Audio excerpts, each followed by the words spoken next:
да забравим суетните мисли, да не бъдем герой на деня, да си спомним, че сме боболечки, боболечки дори до смъртта.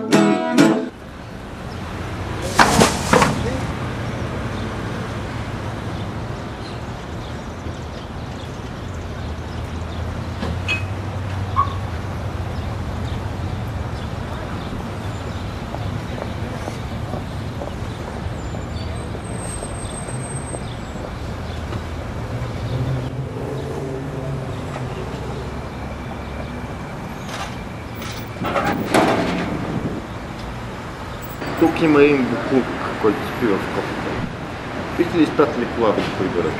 Ние сме честни данъкоплатци. Не ни е удобно в квартала да виждаме такива елементи. О, да, благодаря ви много. Много благодаря.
Но Богу не може да бъде.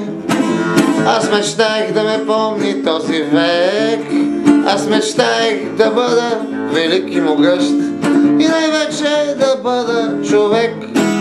Се понасех и правех поклони с усмивка пропита с тъга. Аз се гледаха, се смееха други, но очаквах смирено деня. Аз надявах се сляпо и вярвах почти, че ще се смея последен, но сляпата вяра е пълна с лъжи, а белият гълъб е черен. Че кой ли ще се вслуша в моят боболечен смях? Не дойде ми почти до гуша, от мен няма никой страх.